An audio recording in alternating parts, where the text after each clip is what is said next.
Hello, everyone. Welcome to Beyond Life Paranormal Podcast. I'm your host, Russell Reynolds. We got a good show tonight. Got an awesome guest. My guest tonight is a paranormal investigator. He's also a reverend. He's also an exorcist with the Order of St. Michael. He has 26 years of experience in the field, and he's here tonight to talk to us a little bit about it, what he does, and we're not going to keep him backstage. We're going to bring him right on. So, welcome my guest this time, Reverend Dan Todd. Hey, Reverend, welcome.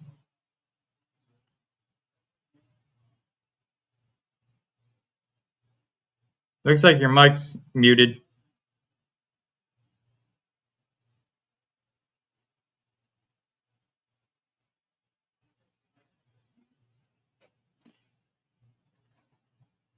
Can you hear me?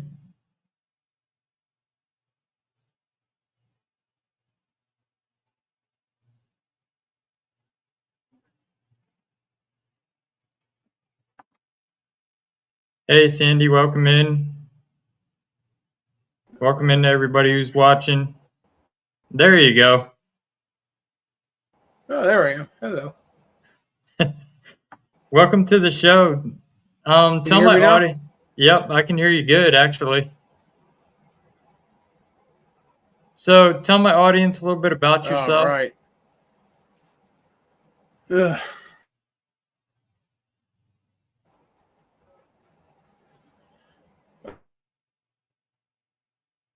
Well, my name is Reverend Dan. I'm out in New Jersey, as well as the Anglican. I started out doing paranormal investigations in 1999. We're looking at 26 years of investigating. I've investigated all kinds of cases, private, public. I've been all over the Northeast. I would like to go a little west, but I don't know.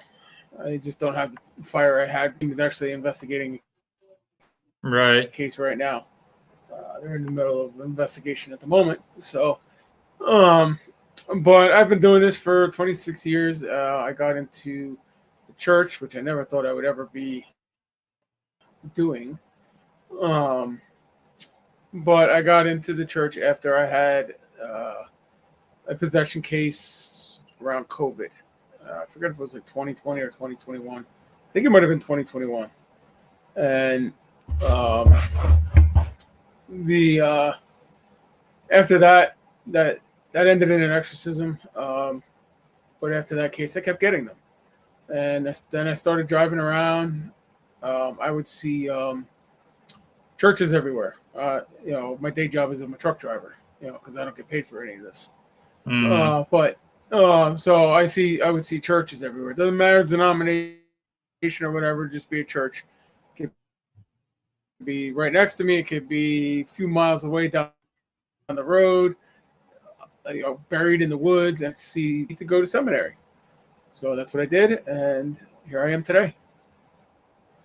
Awesome. So, how many exorcisms would you say you have done over the years?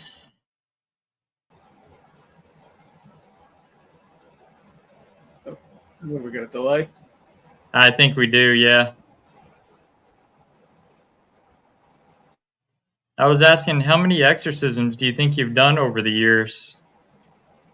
You were breaking up there, but I think you were asking how many exorcisms. Yep. Me, I've only done 3. Exorcism, actual possession cases are very rare. Only usually 1 in 5,000 cases are an actual possession. So we don't just do exorcisms on demand. We thoroughly investigate it to make sure that there is a reason for an exorcism. And that includes getting a mental health exam, a physical and any other type of exam that we may need you to get. And we need to know this because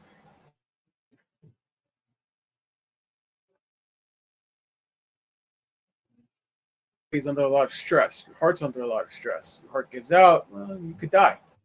Mm-hmm. So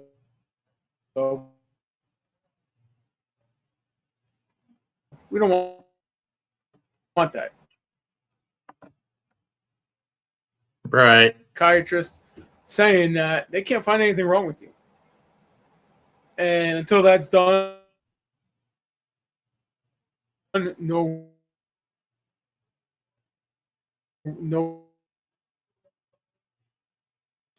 He's having a lot of internet issues, guys, so just bear with us. I'm having trouble here. It's just the trouble Wi-Fi thing just popped up again. Yep, I can hear you. You're breaking up a little bit, but I can hear you. So.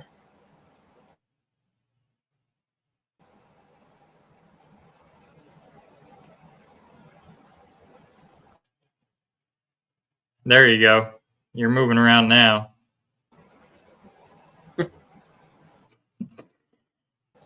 Gotta love the internet. All right, so can you hear me? Are we back? Yep, we're back. I can hear you. Okay. Yeah, I don't know why I keep freezing. Let me close out this tab. Let's see if that helps. Make sure no tab. No, it should be all right. Should be all right tab wise. So yeah, you're moving around now. That is our protocol. We if you don't get us that stuff, we don't do any type of ritual or anything like right. that. We'll still try and help you, but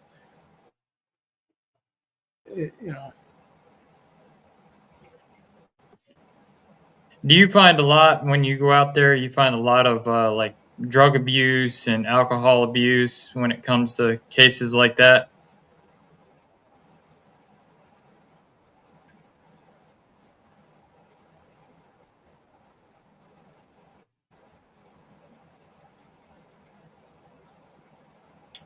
do I what?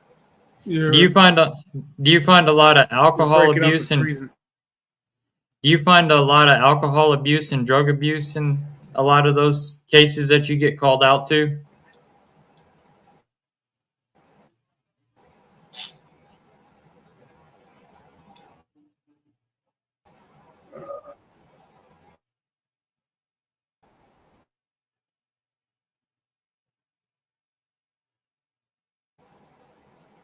Sometimes there have been cases where we've been requested to investigate. Hang on. I got this playing on my phone, so hopefully maybe then I can hear. Yeah, Okay. There are sometimes. I mean, alcohol and drugs are an open door.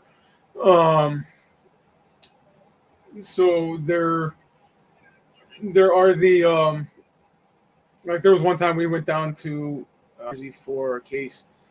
Lady claimed she was seeing demons and being possessed and all that. That case didn't take long to close because there was literally a bowl full of cocaine.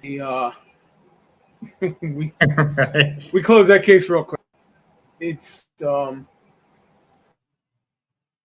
mean we get them all the time. I mean I've had them. They're mentally ill. And like I said, mental illness can. So when that happens, we have to distinguish: is this mental or is this actual possession? I Right. have different ways that I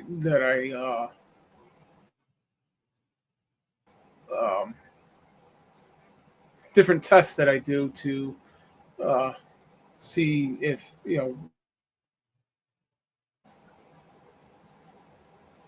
Right. Because I know a lot of them deal with schizophrenia, which is an automatic with that disability that they hear voices in their heads as well. So a lot of them interpret it as something possibly demonic talking to them.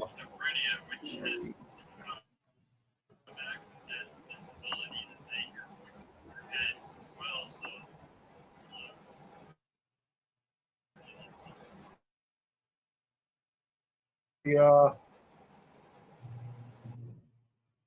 Yeah. As we've dealt Yeah, with quite a bit of that too with people with schizophrenia.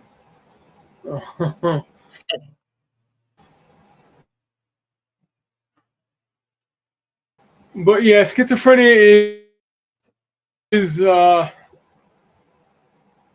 big chunk of our cases. Schizophrenia, schizoaffective disorder, dissociative identity disorder, and basically what dissociative identity disorder is multiple personalities. Right. So somebody will come to us saying that they're being possessed. In fact, I have one of those cases right now that I believe is and Satan, and they'll act like it. It's not hard. It's not hard to find out the symptoms of demonic possession. Right. All you gotta do is go on Google now, or AI, even ask AI and Google demonic possession symptoms, and it'll pop up. So people will do that. They'll read them. I've had it happen to me. They'll read them and they'll start acting that way until I come in with my tools and I test them, tell them that you're not possessed, right, you're mentally ill, and then they get mad at me and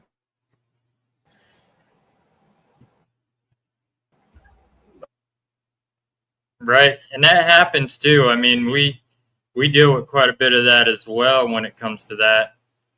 I mean, we had one girl that was actually faking it just to scare her sister.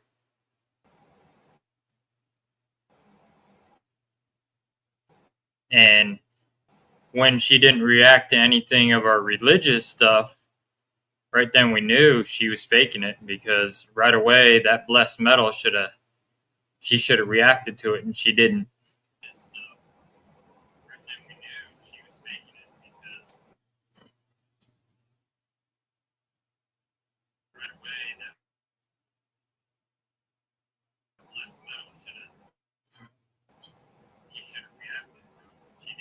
stand that kind of stuff, the blessed sacramentals and stuff like that. Usually it's a more higher demons, more higher. They are, like Satan, Beelzebub, Asmodeus, them kind of guys. They can withstand blessings. They can actually be in the church in the middle of a mess and be okay. So just because they don't react to a blessed sacramental doesn't mean that they're not there. Right. Well, this case, she actually admitted she ended up. Don't step out of. If you make the phone call. Right. And this particular case, I also did some psychological, because I also I work with Sister Farrah Rose Deal at Springfield, Missouri here, and I called her and we kind of did like a psychological thing with the girl, and her eyes were asphyxiated right at that door when I was outside it talking, and she kind of knew her goose was cooked, and she actually came out and admitted she was faking it just to scare her sister.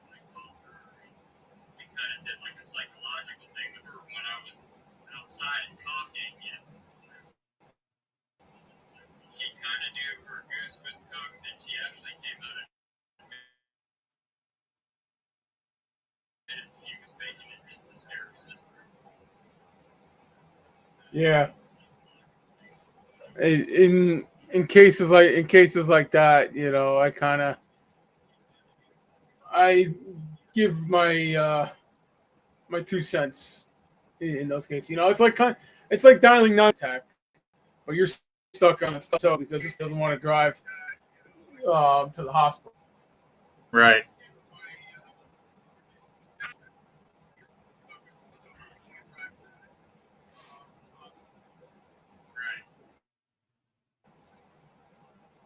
But she eventually went in and talked with her mom and her sister and admitted what she had been doing. And I guess now she's doing pretty good. They go to church. They're doing good in school now, so everybody seems to be getting along.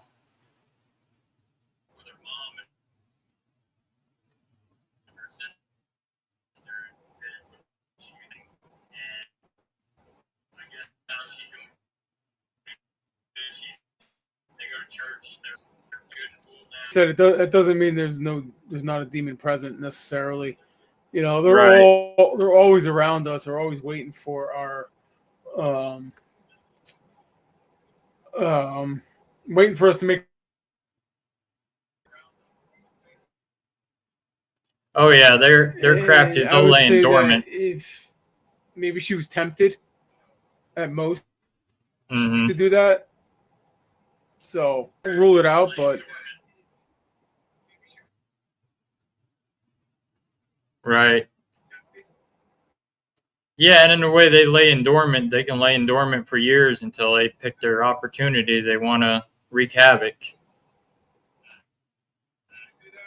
yeah, And oh, it looks like we lost them again. Hey, Joe, welcome in. Richie, welcome in. Nancy, hello, welcome in.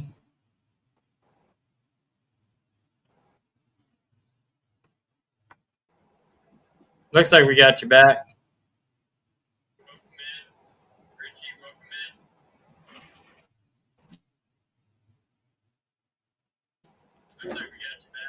yeah. I'm gonna see. Let me see something. I'm gonna see if I can get on my phone. If the connection might be Okay. better. So I'll stay on until it comes on. All right.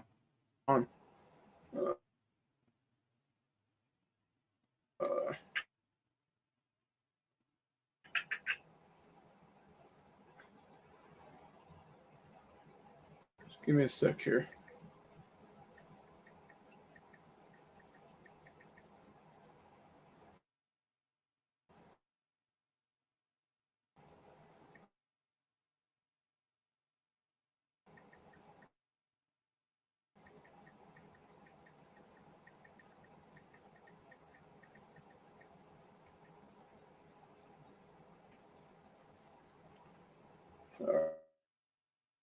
All right. Yeah. Let's see if that works.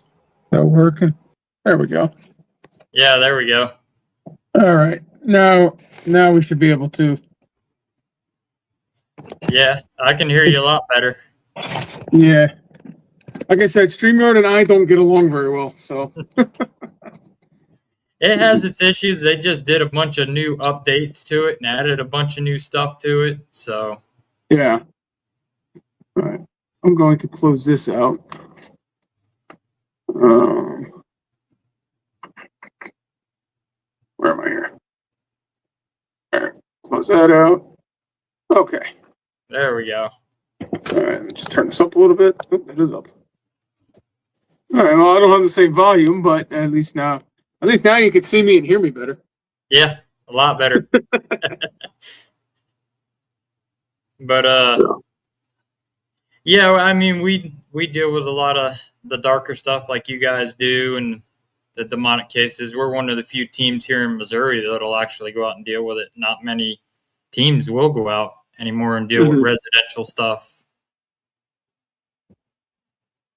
Yeah, I mean, there's.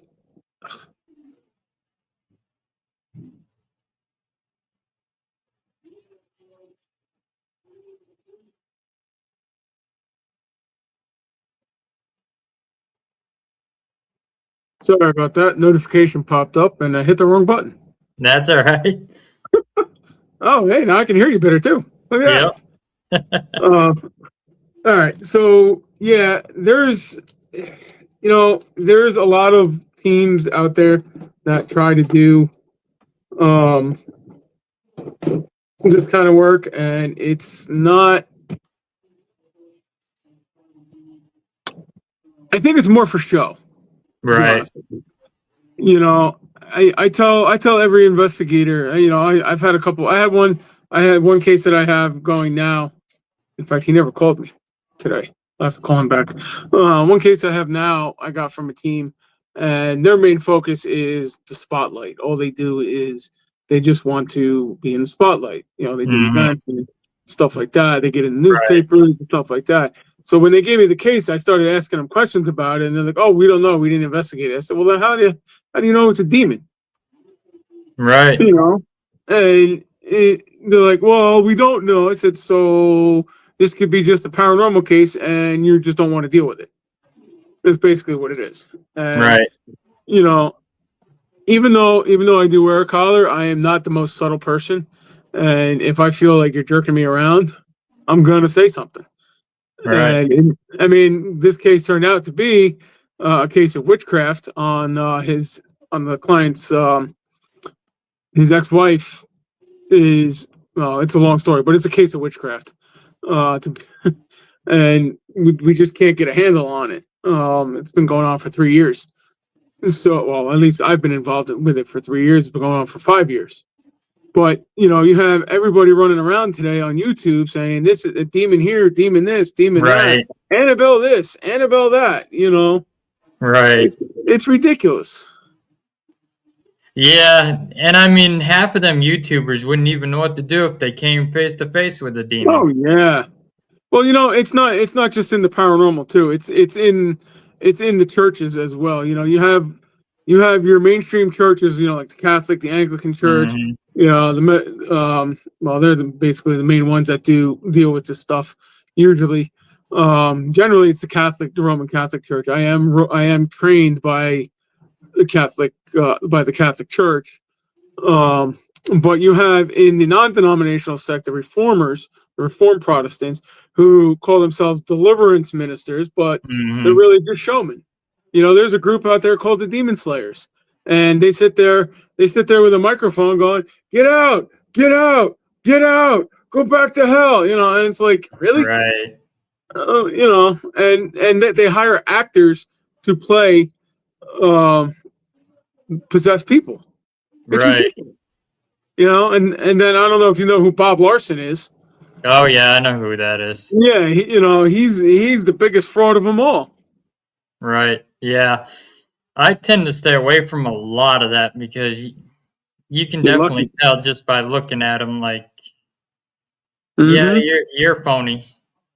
You wouldn't even know what to do if you came up against one. Listen. I had a partial possession myself. It's no fun. And that was just a partial. Okay, it broke the minute I crossed the threshold and went outside. But in between that, it was not fun. I lost complete consciousness. I didn't even know where I was. I woke up upstairs. This was in the orphanage in Gettysburg. Oh, okay. Yep. Okay, and I was provoking the spirit of Rosa Carmichael, who I believe is at least negative. Well, she's definitely negative, but I believe that there's many demons in Gettysburg because of what happened there. So much trauma. All the violence. They're latched onto the trauma. And well, I was provoking her, and I was watching. I literally watched this white mist form around me. And when that happened, I was watching it go in my mouth, in my nose, and all that. And I stood up. All I remember is I stood up. And then I woke up. I realized where I was. I was upstairs. Okay. But it was like I was in a fire, a smoky fire. And I am a fireman. So my fire training kicked in. And I was on the floor looking for a way out. I couldn't find a way out. And the best way to describe it is if you've seen the Pirates of the Caribbean movies where Jack Sparrow's in that white abyss or whatever it is. That's kind of what it was. And so somebody grabbed me, picked me up, and shoved me outside, and that's when it lifted. Oh, wow. Yeah. So it was trying to take a hold of me. Obviously, it didn't. Thank God. But and it's not fun.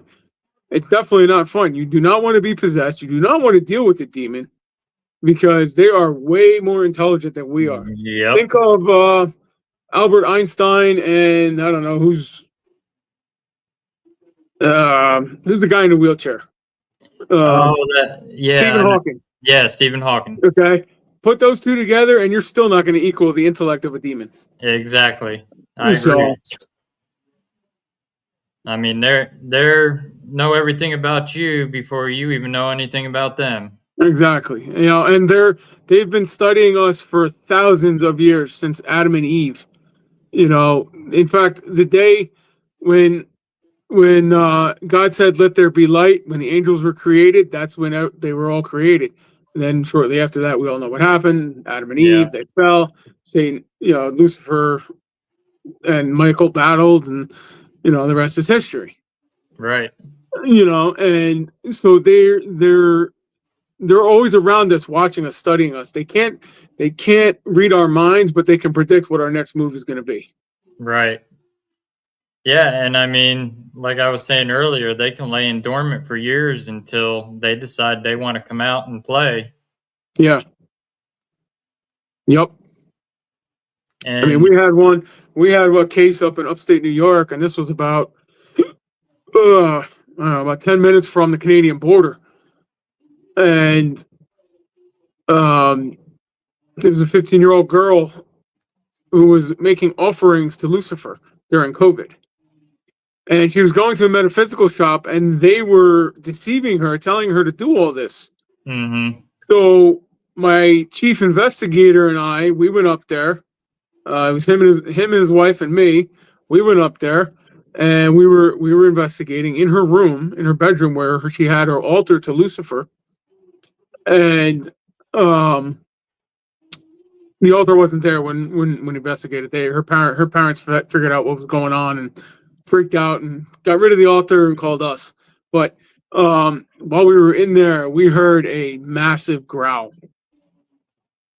And I had headphones on, hooked up to my recorder, and I was listening to the EVPs live, and I heard this. We picked it up on the recording too, and all that. Well, it turns out that she was making offerings to Lucifer.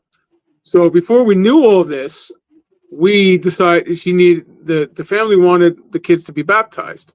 I think 2 of the 3 kids weren't baptized at the time, and her being one of them. So I'm in the middle of the baptismal rite, and she starts laughing, and it's this evil, demonic type laugh. Mm.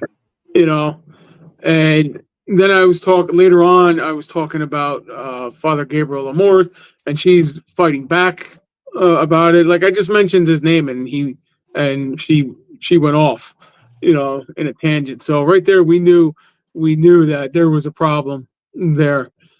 Our problem was they were 5 hours from us, so we couldn't give it the attention that it needed. Right. So we had to defer it to. In fact, the Roman Catholic Church up there actually finished the case and did the exorcism. So that's good that they were able to help that family and that girl. Yep. I hate to see it when kids get impacted with stuff like that and get misled down that dark road. Yeah, they always will. Kids will always be the first ones to go after because they're the most innocent. Yep. I believe I think it was Malachi Martin, Father Malachi Martin. His one of his final cases was a 4-year-old girl. And they immediately knew once you started speaking Latin. I mean, what 4-year-old can speak Latin fluently? Right. So That sounds like one of my cases. We had this client, he was actually dabbling in the witchcraft and he was doing mhm. all this stuff on the internet, researching all this stuff. Well, he didn't know that he was actually impacting his house with it. Yeah. And he had a black dog. He sent me a video of it. It was a black dog in his backyard coming up to his door, and it had glowing red eyes. And his whole backyard is fenced in. There's no dog that can even get in there. Ah. And then, Oddly enough, I've seen that. Not in a case, but I've seen that. There's an old saying. There's an old trucker's tale that when you get tired of driving, you're tired. You're driving for long hours. mhm, You see the black dog. They actually made a movie about it with Patrick Swayze and Meatloaf.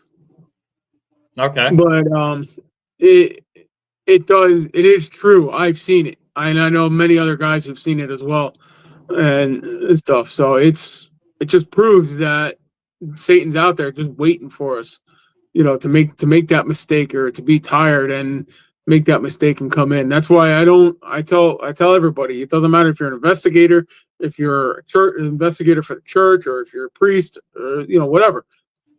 If you're not feeling good, you're not 100%, do not go. exactly. Cancel it, reschedule. Yep, and this guy, he had a lot of medical issues from an accident that he had. He was on a lot of medication, and Yeah.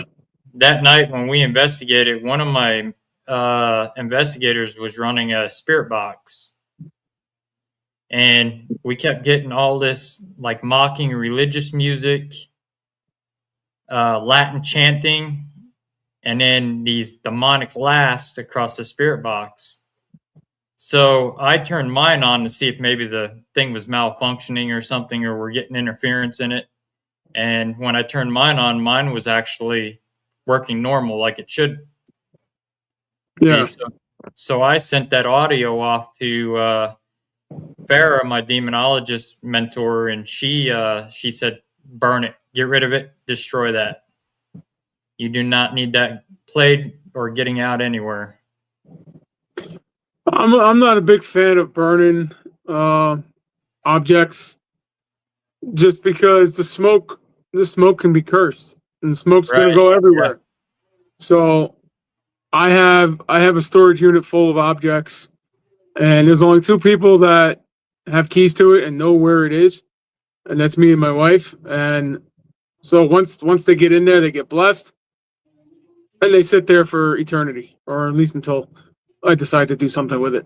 Yep, that's the safest place for him, is under lock and key. Yeah, everybody, the Roman Catholic Church says to burn it, but again, the smoke is cursed. Now, if you want to be like, you want to go to Nevada or something on the border of California and wave the smoke that way towards California, that's your prerogative. Right. or even New York City. New York City, you could do that too. Right. But just so everybody knows, I'm kidding. I'm just making a joke. Right. What would you, if anybody wanted to dispose like of a Ouija board, what would you suggest as far as that? Get it blessed, and I mean, you can give it to the Roman Catholic Church and they can do their thing with it. Everybody's opinion is different. Me personally, I kind of go with the opinion, if it's in my possession, it's off the streets. Similar to the way, like the police with firearms. Right. If it's in their possession, nobody can get hurt. So I mean, you can do basically whatever you want. You can send it to me. PO Box 201 at Highbridge, New Jersey 08829. You can send it to the Roman Catholic Church. Send it to John Zaffis. I mean, there's. I think I heard you say that you sent something to the Warrens. On a different episode. Yep, I've got stuff in the Warrens Museum, and I've also got stuff in John Zaffis' museum. So we'll see what you sent to the Warrens Museum at some point on YouTube. Probably, yeah. You'll see. They got some of my haunted dolls that I collected from a location. These dolls were actually, whatever was attached to them was terrorizing a blind lady. Yeah. Yes. Yeah, I remember you saying. I was watching some of your videos, and I remember you saying something about that. And we took them when the Warrens Paracon was out in Gettysburg. We took them out there and handed them off to Dan Rivera to get them out of our hair. I don't keep them at my house either. If I can get rid of them, they're gone. Yeah, our case manager has stuff at her house, and I keep telling her to get rid of it because it affects her. It affects them, I should say, and stuff. In fact, she just got rid of an attachment 2 weeks ago. 2 weeks ago. Oh wow! And yeah, she came over. She went to Florida. Investigated Robert the Doll. Oh, okay. He was taking pictures and stuff. And actually the video that she sent, she put it on YouTube. I don't know if she took it down because I told her to take it down. But you can actually see the point where the demon actually went into her in the video. So there's it's hold on a second. I'm looking for a video here that I want to tell you about because you were saying something about chanting music. No,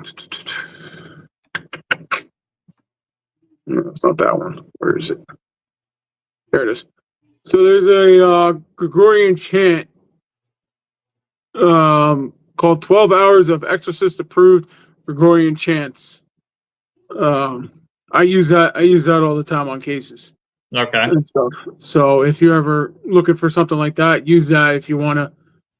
You'll get a reaction. Okay. Trust me, you'll get a reaction. Just watch you don't get something flung at your head though. Right. Yeah, I know. I know Wade Kirby. He uses that when they had the Warrens Museum at the conventions they did. He would let that play throughout the museum. Yeah. Quite a bit. I don't know if I believe all that though. I mean, the whole Annabelle thing. I know for a fact that they had multiple Annabelles. Because I think there's proof that Lorraine Warren even said that to a reporter. So I think the whole thing is just a hoax, just to make money. Right. With that. That's my opinion. As well as one case I have now, he went to Tony Spera looking for help, and Tony Spera blew him off. Oh wow! Yeah, that the whole team blew him off. Because they didn't want to deal with it. All they cared about was the money.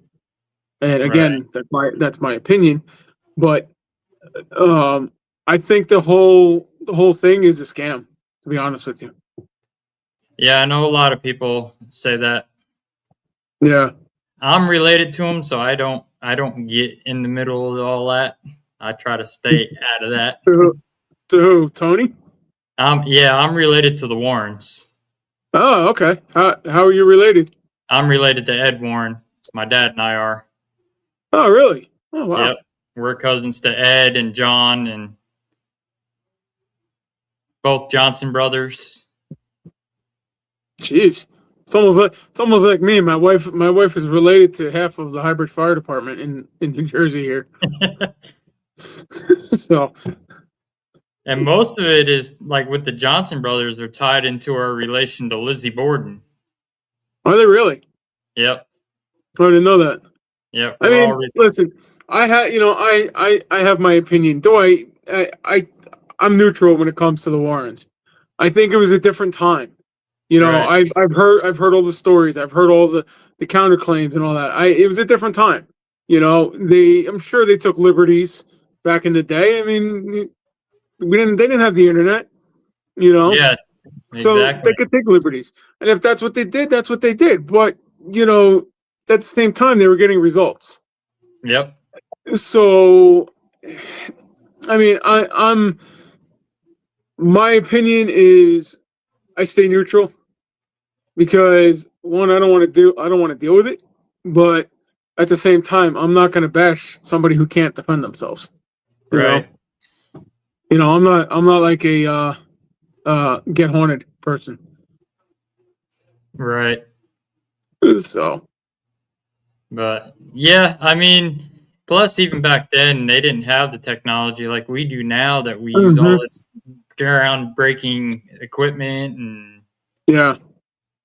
Well, back then it was a lot easier to prove demonic possession than it is today. right. Because like I said earlier, you can go on the internet, look up demonic possession symptoms, and just start acting like it.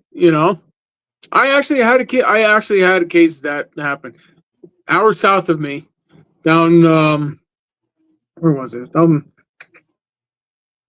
You ever hear of Cape May? Yep. Wildwood. Yep. That area. It was around there. And so that's like that's more like an hour and a half from me. I went all the way down there and I'm texting this kid and I say kid because he was like, in his early 20s, and I'm testing this kid and he's failing every test. So I think I had like $5 or $10 in my pocket. And when I go on a case, well, actually, it's when I go anywhere, I carry chapstick. I carry a keychain of medals. Okay, so I got a Divine Mercy medal. I got the crucifix. I got the miraculous medal. I got Saint Michael, Saint Benedict, Saint Joseph on here, all blessed and all that, as well as I carry a rosary in my pocket. Okay, so I asked him. I said, tell me what is in my pocket." He couldn't do it. I said, "All right, tell me something that only I would know about me." And he looked at me and goes, "You're an asshole?" I said, "No, everybody knows that." But it's just like, and then from there on, he would go on like every Facebook page that had to do with exorcism, trying to get somebody to give him an exorcism, and I would have to burst his bubble and shut him down, Right. Because he's going to get himself hurt. So it's amazing the amount of people that just want the attention, Right. and this is not the way to do it. Researching the occult is not the way to do it. If you want to research the occult, read the Bible. That's all you need to do. Read the Bible. Don't go sitting there look with the Satanists and all that. Don't get into the I can't think of the guy's name now.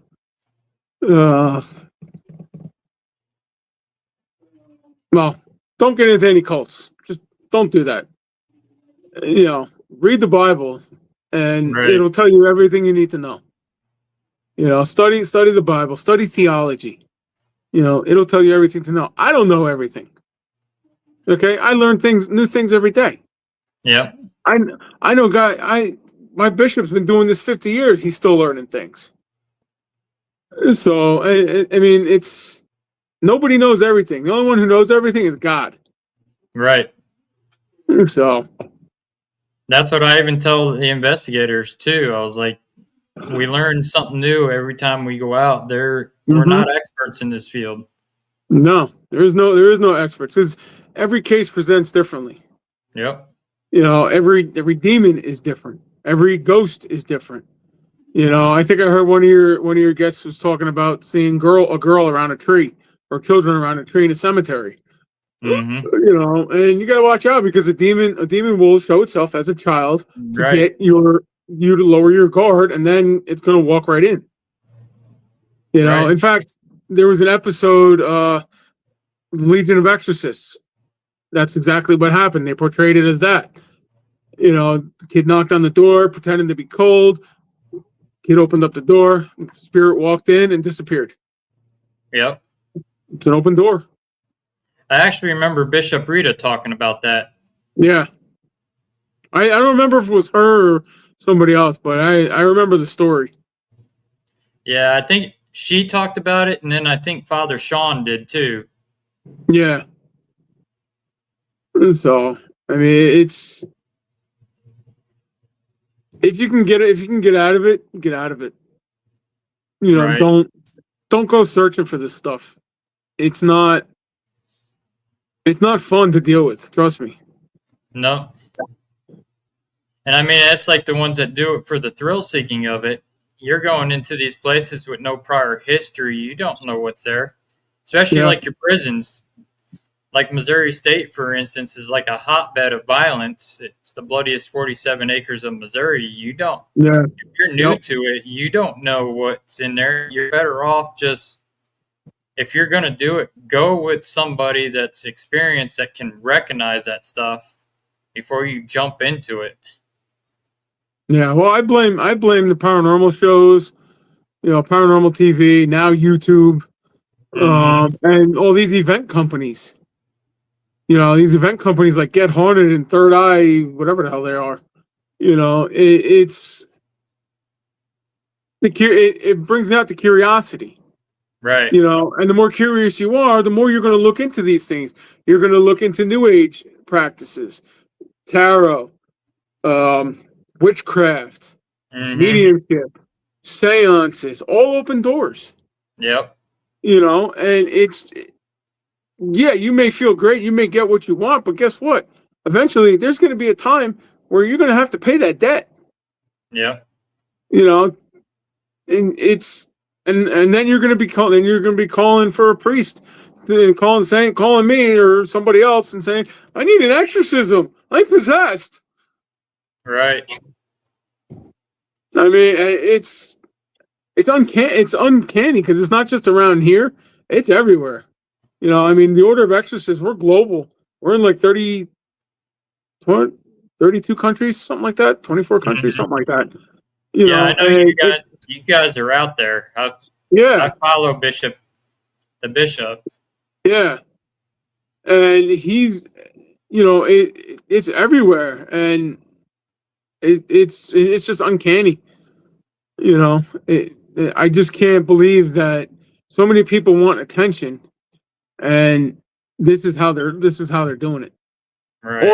Or they're becoming YouTubers, like Sam and Colby and all these other idiots that are out there calling everything a demon, or like the Paranormal Files. That guy pisses me off.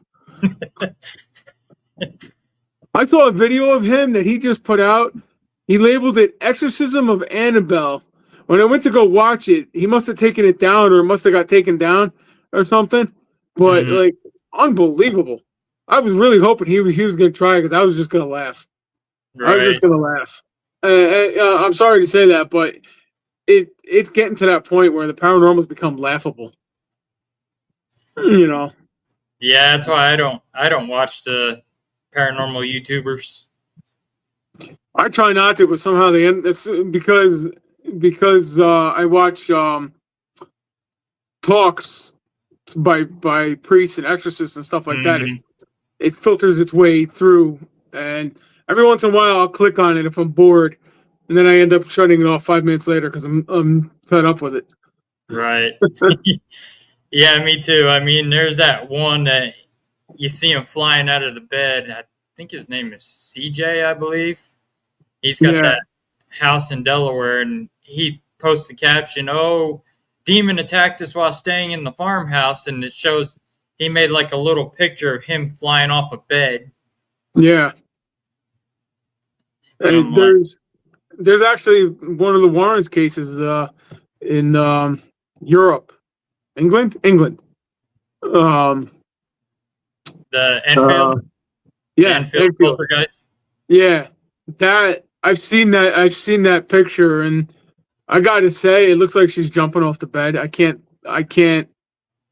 say that's a levitation. Right.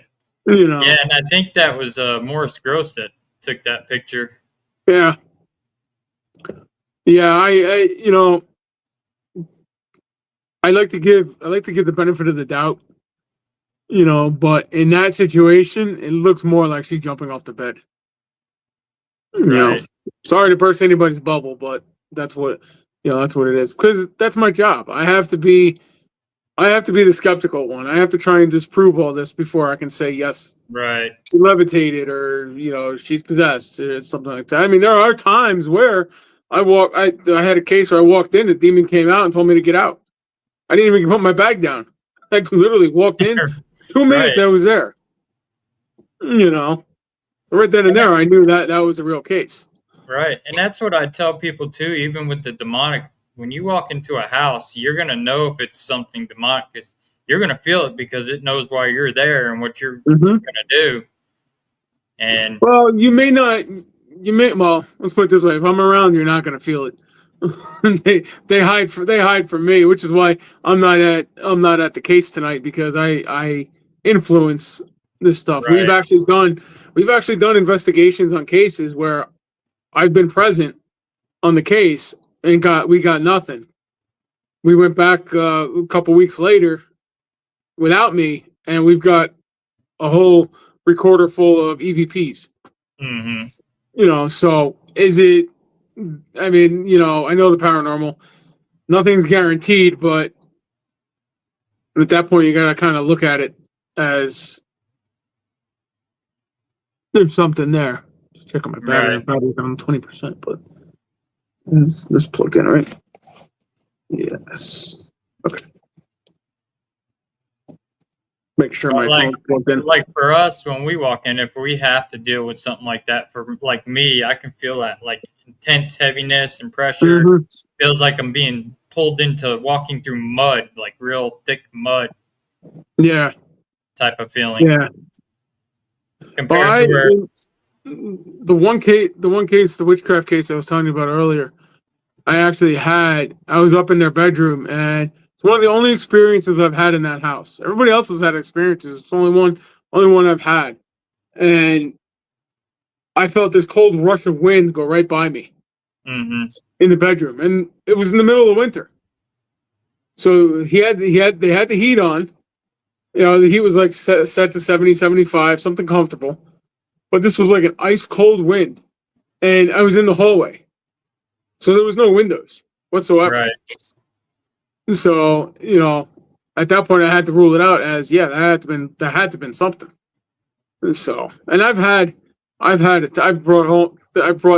left with things from there, and they still, in fact, all of last month I was sick. And that's because I was going to do a minor rite on the son, and he told his ex-wife, and all of a sudden I got sick. Every time I tried to go do it, I kept getting sick, to the point where I was throwing up. I mean, I don't throw up. I very rarely throw up. The last time I threw up before this, I was drunk. Right. So it's unnatural for me. Right. Yeah. I mean, when they know what you're gonna do, they're gonna attack you and drain you and make you sick, so you don't come out to do it. Yep. And they're crafty when it comes to that. If they know what you're coming. Yep. That's why I tell everybody, pray your rosary. Yep. Pray a rosary. A rosary a day keeps the devil away. Yep. I agree. My dad and if you're lucky, it might keep your teacher away too. My dad and I, we wear Saint Benedict's medals and Saint Michael, and Farah sends them to us that are blessed. Mm-hmm. Yeah, I mean, you have to with this work. I mean, there's been times where I've just been out in public and I've had to pull this out, Right. Out of my pocket just because somebody was showing, and I'm not gonna do something in the middle of the mall or whatever. Let's not go back Right. how far back I go, but but if somebody's there, I'm gonna kick it out, just so we can go somewhere else. Right. So I know the one case we worked, the girl, she actually had an upside down cross get scratched into her neck while we're standing there looking at her. really, wow. And my one member was actually holding her by the hands because she started freaking out. And she kept saying, it's mine. I don't want him to leave. Eyes rolling in the back of her head. And then that upside down cross appeared on her neck. And then right after that happened, she snapped out of it and didn't even remember what went on. Nothing. She had no recollection of anything. So what'd she do? Invite it in? No, she had past trauma in life. Ah, okay. And the mom was practicing Santeria and stuff like that. So with her past history, it actually messed with her, and it must have been following her since she was a kid. And then it finally picked that time to do its duty. I mean, it was bad that when we went there, she was filling out our paperwork and something was actually manipulating her to write stuff. It wasn't her writing.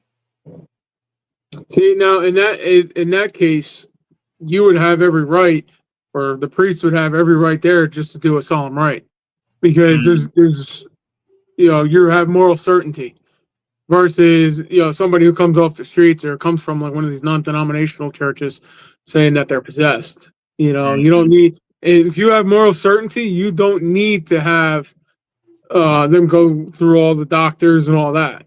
Yeah. You have moral certainty. Just like if you're talking to somebody starts levitating off the ground, well, unless they're Superman, that's not normal. Right.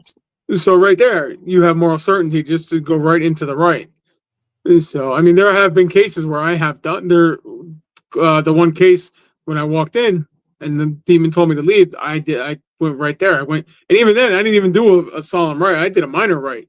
I read the Leo the 13th prayer over her, and I was having success with that. So I just kept doing that over and over, versus going to the solemn rite. Right. And I was able to kick it out with the Leo the 13th prayer. I mean, that's a powerful prayer. It took about 6 months, and everything went back to normal. She goes to church now, and good. We're like family to her. She invites us over for dinner, and because I mean, her marriage was actually going in turmoil. She wanted to kill her husband, and the guy's one of the nicest guys you ever want to meet. He's a firefighter, paramedic, and he's gone like weeks at a time working. So yeah. Well, Revelation says that Satan's going to attack. Satan's going to attack the marriage. Yep. It's the first thing they go after, unless it's a kid. Right. I've had those feelings. I've gotten those feelings too with my wife, and well, I can blame it on the devil sometimes, but sometimes she just pisses me off. Right. But I know better. I know when it's a spirit manipulating myself or her versus, just being pissed off because she did something that I didn't like. Right. I can tell. Granted, my house is blessed. I have the chapel, my private chapel here and stuff where I hold private masses and stuff like that. So my house, my property, all that is blessed. In fact, I'm trying to secure funding so I can build a small chapel on the other end of my property here. Oh, nice. So, because the church I use is an hour and a half from me, so it gets to be a little overwhelming sometimes when I have to schedule cases for exorcism and stuff. So it'd be nice where I can just walk out my door into the chapel and I'm there. Right. I don't have to start my truck and waste gas. There you go. Especially when I get out there and find out that the person's not stopped talking to me and they're not coming and all that. So right. Which that'll definitely be handy than having to travel. Yeah. Yep. Plus it open. This is my basement right now. I'm still in the process. I don't know if you can see the rafters above me or not, but I'm still in the process of working on it and stuff. But I just I want to put some recessed lights in here and close off the rafters here and stuff. But it's a work in progress. Yeah, it takes time. I'm redoing my basement as well. We had a flood in my basement, and they had rooms in here, and all the drywall got wet and got ruined, and I had to rip everything out. Yeah, I got mice. Yeah. I got mice. My house is a 300-year-old farmhouse, and there's nothing but cornfields around me. So they come in. Yeah. Now that it's cold, they're all coming in. I mean, we got traps set out and stuff, but no matter what we do, we can't figure out where they're coming in from. Although we have an idea now. So yeah, they're crafty little devils. I get them once in a while in my house because my neighbor behind me, he's a cattle farmer. He's got Black Angus cows, and we've got bean fields and corn fields, and so the farmer down the street, he's got cows and horses and stuff. So and he's got cats, so they push the mice up this way, up the hill. Yeah. So I'm like, yeah.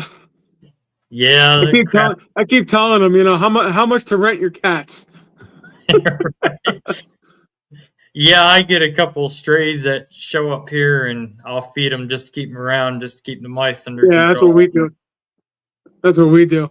In fact, it's funny. I have Bilko doors. I opened the Bilko doors one day, and there was this huge snake in there. Scared the living crap out of me because I wasn't expecting it to be there. Now, right. I don't like snakes. Okay, I'm not too fond of them. Let's put it that way. Okay. When I was younger in 5th grade, I went to a camp and they put a boa constrictor around me and they couldn't get it off because it was starting to squeeze.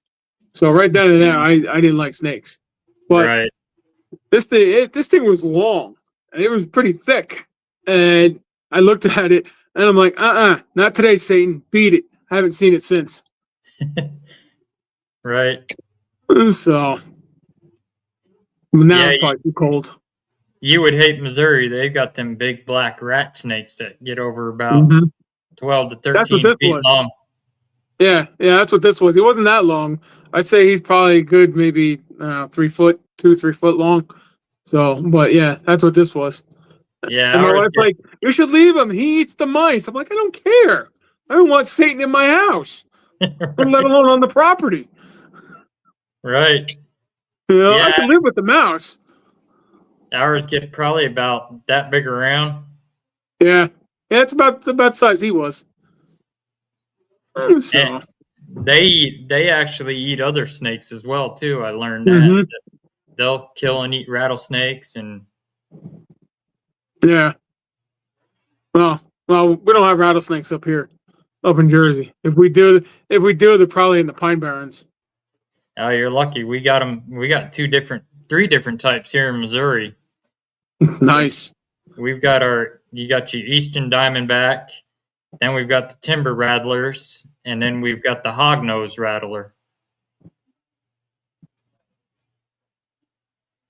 Yeah, I'm not a fan of snakes. But since I've moved here in 2012, I have yet to see a rattlesnake near my house. So,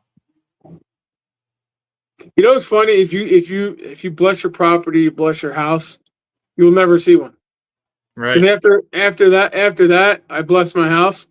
I put the Epiphany blessing on my house, and I haven't seen it since. Could it be coincidence? Maybe, but right. Who knows? Well, that's like I noticed with your demonic presence. people tend to get roaches and stuff like that they never had before, and yeah, it's weird. Hang on one second. My phone is starting to die here because I don't know why.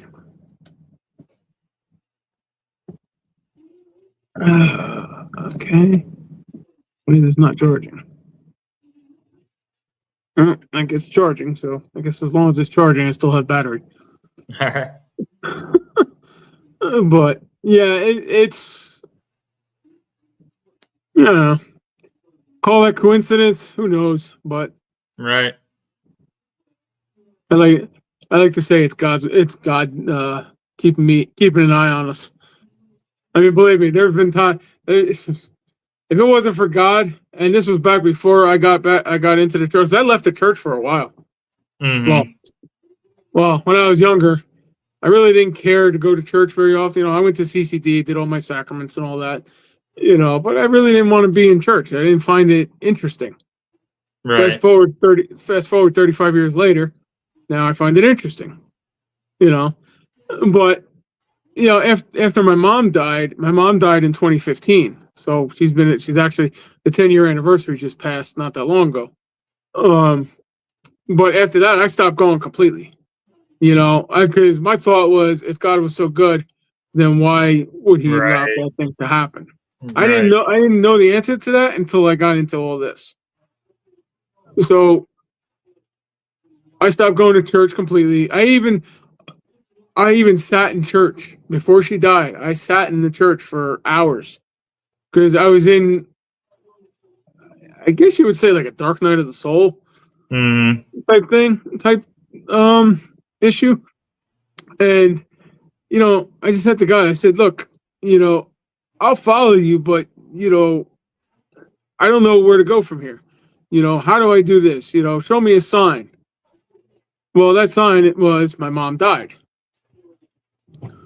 Later on down the road, you know, what was it, 2020 or so, 6 years later, is when I realized that sign was for me to become who I am today. Yeah. Yeah, it sucks that my mom died, but you know, at least I hope she's in heaven, you know, with the rest of my family and stuff. Right. I mean, my dad just died last year. My grandparents just died at the beginning of this year. No, sorry for your losses. Thanks. But it's, you know, it's life. Well, my father was kind of a screw up with the nursing home, but that they refused to fix, that they refused to acknowledge. But I won't get into that. Yeah, I lost my mom in 2018. I'm sorry.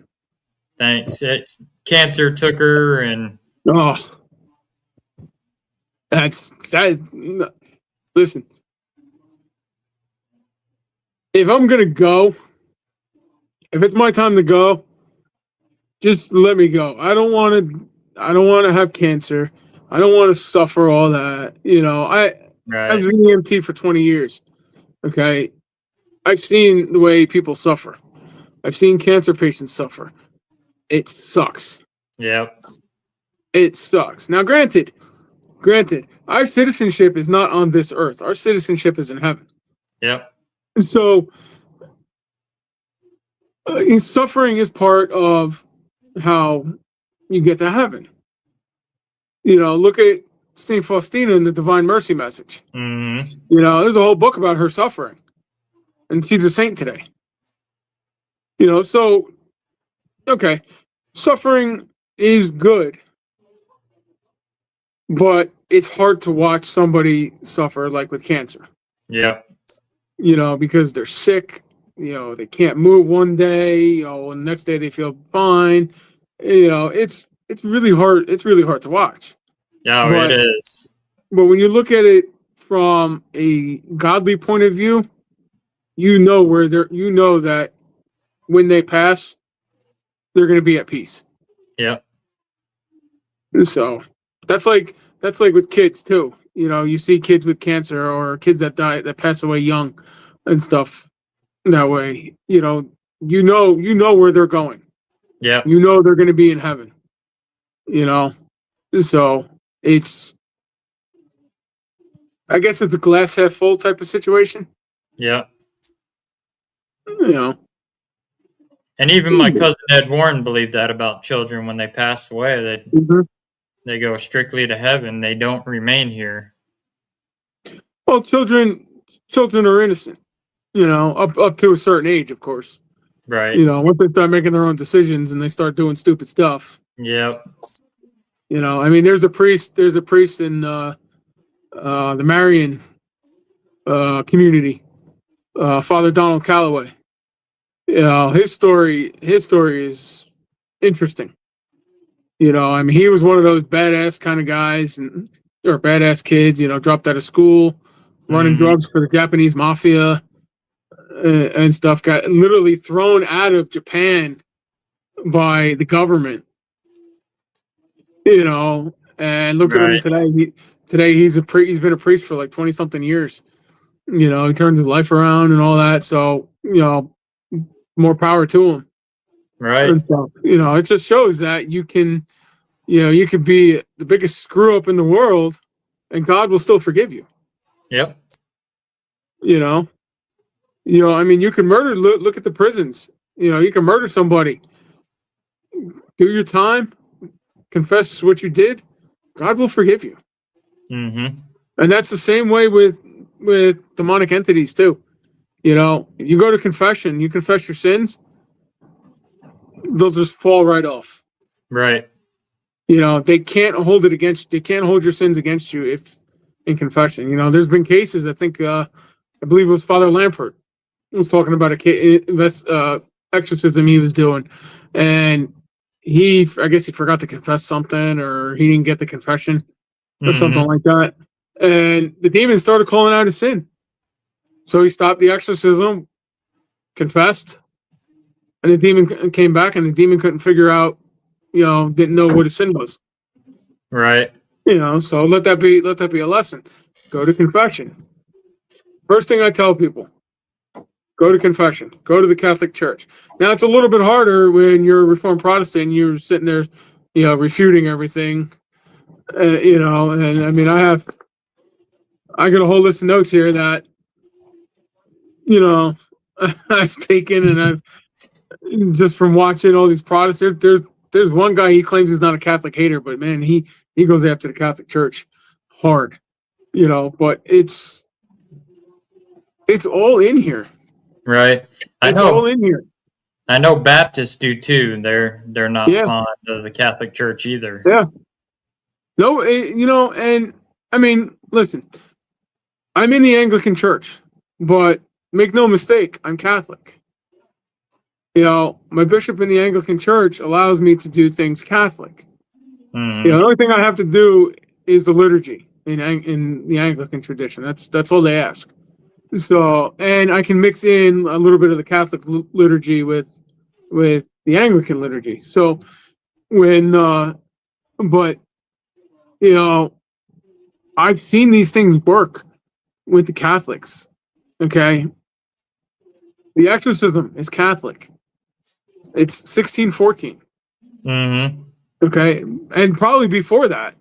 You know, I mean, Jesus was doing it in his day. So you're looking at, what are we, 2025, 2025 years of exorcisms and knowledge and rituals, and, you know, all of that. I mean, why wouldn't you go to the Catholic Church? You know? Right. And it's almost laughable to some of these other denominations that don't believe in, but sit there and say, oh, well, we do deliverance. Right. Really? You do deliverance? Okay. Have you ever seen a real demon? Or have you seen the Bob Larson demon? You know, it's, you know, I have friends in different denominations. I have friends in Baptist churches and, you know, other Protestant denominations. And, you know, they're always like, oh, come on over here. Come on over here. No, I'm good. I'm good. I'm going to stay where I know the truth is and I know what works. Right. You know, Because they're always calling me, asking me for advice. You know, what do I do here? What do I do this? Well, if you listen to what I tell you, you know, this might not happen to you. I worked with this one guy, and they were doing a church revival, and they set up across from a Satanist house. Now, the Satanist, he's in prison for murder, so they set up across the street, and they started playing their religious church music, and they're Baptists. And he was telling me there was an antenna standing straight up on the roof, and that antenna bent and pointed right at them. I believe it. Him and his crew, they go over there with their anointing oils and their stuff, and they're sealing the windows and the doors from the outside. And he's telling me this. I said, how do you know that if there was a demonic entity in there that bent that antenna over, how do you know he didn't come out already? Because you've already provoked him by playing your music. Mm-hmm. And I said, how do you know he didn't go home with you because you have a newborn at home? Yep. And he couldn't answer it. Yeah. Oh, believe me, I cast things out all the time of my house. My son has nightmares and stuff, and you know, I'm always blessing his room, casting stuff out of his room, you know, and stuff like that. I mean, you don't know. That's the whole thing. And I tell investigators this all the time, paranormal investigators, and they all think I'm an asshole because I'm telling them, don't do this. You know, and I'm not saying everything is a demon. That's not what I'm saying. You know, because even the apostles believed in ghosts. Mm-hmm. You know, what did they say when Jesus was walking on the water? They thought he was a ghost. Yep. So, but you don't know what you're talking to. You could be talking to a demon posing as your grandmother. Yep. And you won't even know it until it's too late. Until later on down the road when you're possessed. Right. You know, but nobody in the paranormal listens anymore. Everybody thinks they know it all. Yeah. You know, I think I heard you say you've been doing this for like what, 30 years or something like that? Yep. Yeah. You know, I mean, you come from Ed Warren's line and stuff. I've been doing it 26 years. I've seen, you know, as Ernie Hudson says, shit that'll turn you white. Yep. You know. Right. We have too, and that's even like the ones that think Ouija boards are fun to play with. I mean, you don't know. You think you're communicating with a dead friend, or you're thinking you're talking to the spirit named Fred, and you may not actually be talking to Fred. Yeah. There may be something else, and then the parent comes in and catches you playing with that Ouija board. Oh, I don't want this in my house, and that door is open. Yep. And then now your house is infested with demons. That's like the ones that do mirror scrying that think it's fun to mirror scry. Mm-hmm. Yep. Well, again, you know, I do go to some paracons and stuff like that. In fact, the last one I was at, I had some lady come up to me and she goes, "I'm a chaos witch." I said, "That's nice. I'm a priest."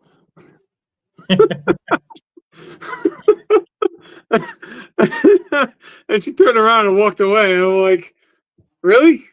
Like, you're gonna come up to me and say that?" Right. Yeah. Them paracons, we do them too as well, and the different energies that float around that place and different types of people you see, you know, which you can actually feel which ones to stay away from. Don't go near them. Oh yeah, I know. God, well, I haven't been as active in the paranormal in the last 5 or 6 years as I used to. Maybe more like 8 years as I used to be. But when I was active, I mean, you could tell. Even I used to be good friends. I don't know if you know Pam and Steve Barry. Yep. Okay, I used to be good friends with them. I mean, I'd sleep at their house. You know, we'd be out in Gettysburg like every other weekend at their house. You know, and then just something changed, and they became assholes. You know, and it got to the point of at the Gettysburg Bash, I got into a tussle with one of their vendors. because he threatened to kill my wife. Okay. Well, sorry, but yeah, you're threatening to kill my wife. I'm going to kick your ass. And excuse my French. I know it's weird. I know it's weird saying, collar and that language, but you know, I'm going to defend her. Right. And so I got in this guy's face, and he got in my face. I mean, it was more like he was looking nose to chin because he was like 4 foot nothing, whatever. And Steve didn't like that. And while I was in the demonology lecture, he was chewing out my wife, and my wife had no idea what was going on. I come out, my wife is crying. So at that point now I'm enraged because you don't go attacking my wife for no reason, right? And all that. And then Steve tried to corner me, and well, it didn't work out very well for him. But since then, my name comes out of their mouth all the time. In fact, they even tried to put a curse on me. Oh, jeez. And the only reason I know that is because I had a friend who spotted the curse. I mean, the curse. They opened up a portal in my toilet. Jeez. Yeah. They failed the curse, but they opened up a portal in my toilet. So we just left. We left it. It was open for, I don't know, 3 or 4 years before I closed it. But it's things like that. Over something stupid. Right. Everybody's out to get each other, and it's when I started this 26 years ago, it was fun. Yeah. You make friends. You call your friends. Hey, let's go ghost hunting this weekend. You pay half for a location like the Hinsdale House or White Hill Mansion, whatever, and you go up there for the entire weekend. Yeah. And investigate. And it was fun. Now it's just like everybody's trying to kill each other. Yeah, it's a lot of drama, a lot of bullies in this field. We've been victims of it. We've dealt with it quite a bit as well, too. Yeah. And you get people that want to work with you. You start working with them, and then when they get what they want from you, they turn around and they stick the knife in your neck, and then, oh, you're no good, and they want to rap about you, and it's just ridiculous. That's exactly what happened with Pam and Steve. They got what they wanted out of us, and all that, and they did it to everybody in their circle. Like, they have a whole new circle every few years because that's what they do. I mean, they actually got thrown out of Gettysburg. They were tossed out of Gettysburg, and because they tried to screw Mark Nesbitt over. Okay, yep, I know Mark. Yeah, So I mean, I lost a lot of friends, but you know what? It is what it is. Yeah, I mean, it's not worth it. No, it's not. Because those are the types of people that the demons latch onto. Yep. And if they're going to be negative, then they're going to be coming after you, and they're going to be, trying to hurt you in any way they can, financially, emotionally, whatever, because they want to bring you down with them. Yep. That house that they own, that house that they supposedly own, they don't own that. They don't own that. In fact, all their spirits there, they're all spirit napped. Right. So I mean, take it for what you will, and I'm sure I'm going to piss some people off by saying all that, but you know what? It's a warning. It really is. You got to watch your back.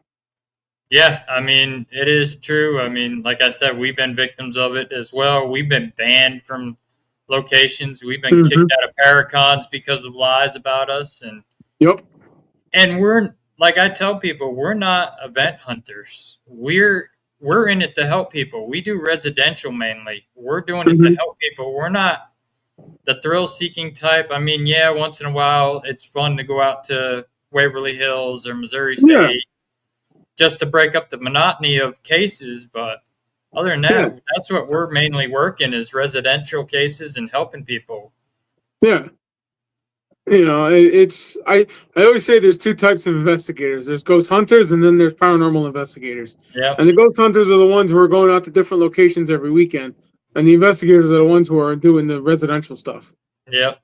You know, and even the residential stuff. Excuse me. You know, the residential stuff, there's teams that have no business being in it. No. You know, I was talking to Bishop Long at an event, and he told me he had a case. He couldn't get there, so he asked the team to go investigate it. Well, within 5 minutes of them walking in the house, the medium that they had goes, "Oh, there's this many demons here, and they're going to kill your kids." Jeez. Before any investigation was even performed, that person said that to the family. So what did the family do?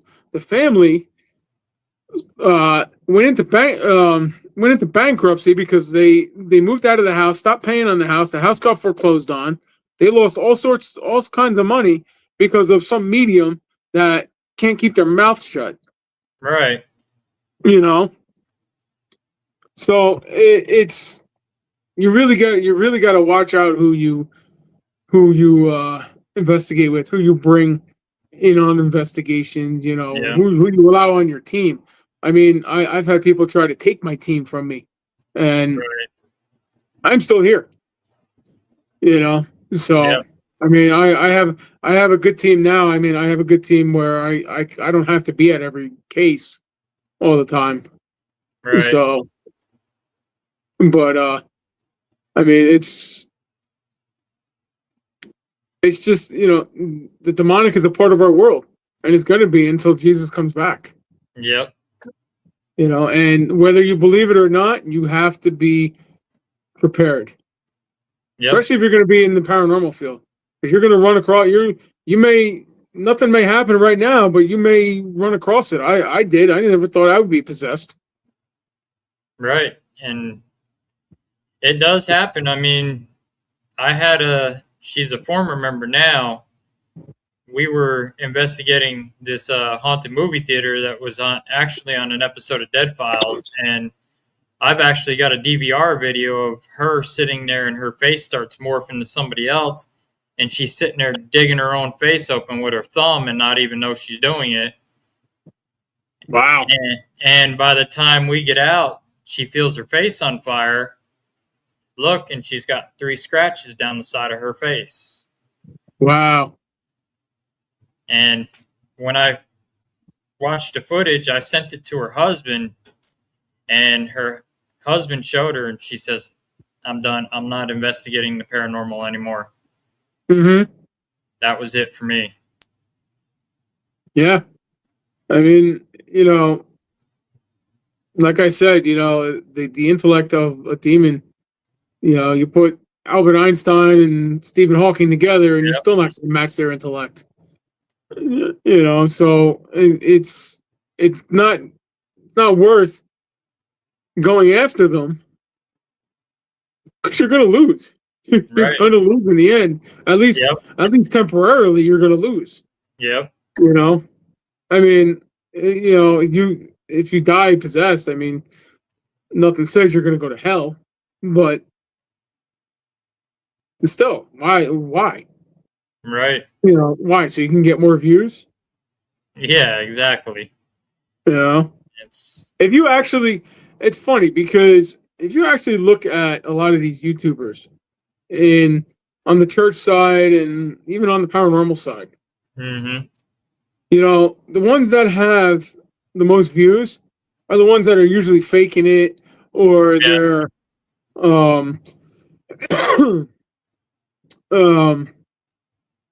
you know, they're false teachers, things like that.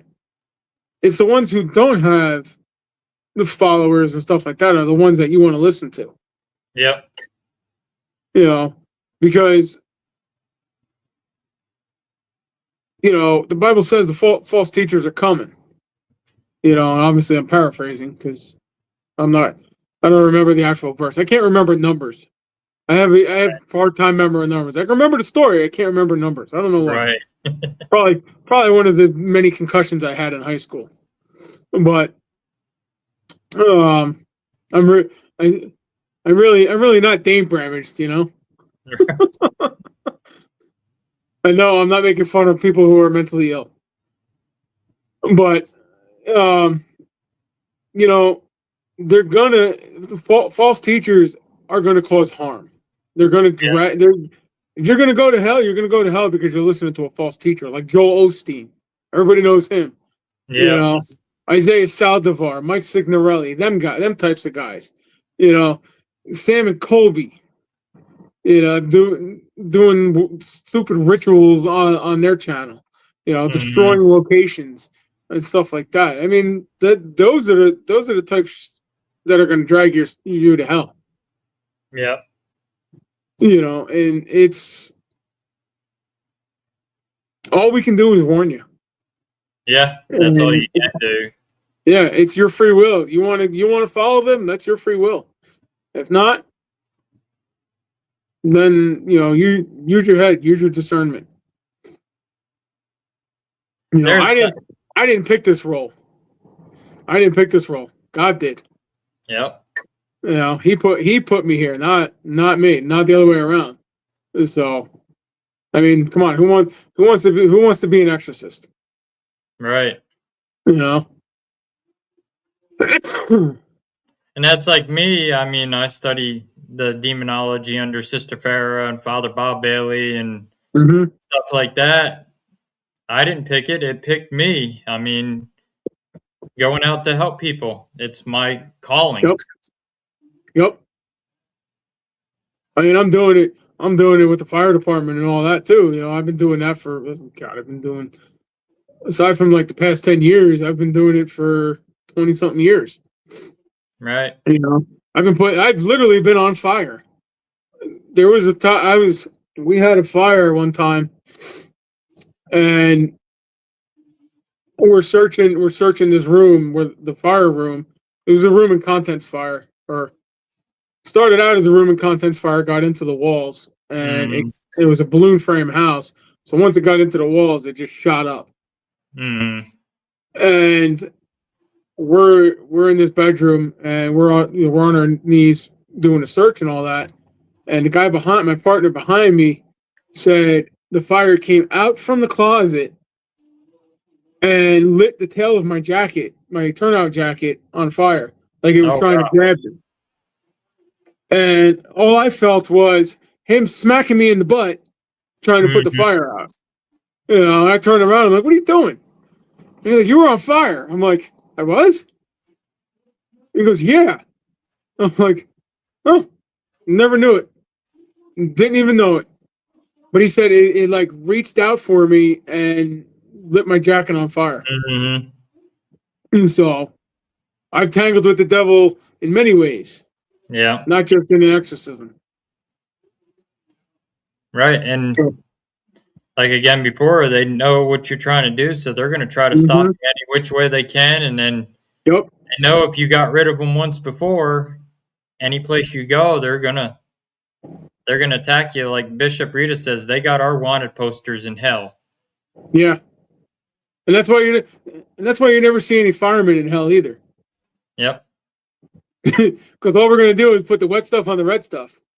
And we're Right. gonna put Satan's fire out real quick. Right. Like me, I work in a school as a maintenance and custodian, so I work with the kids and everything in there. So Yeah, you don't want to bring that to them. nope, Definitely not. nope. And Definitely not. I mean, I But see a lot of the troubled kids, like the troubled teenagers. You can tell they're going down the darker roads, and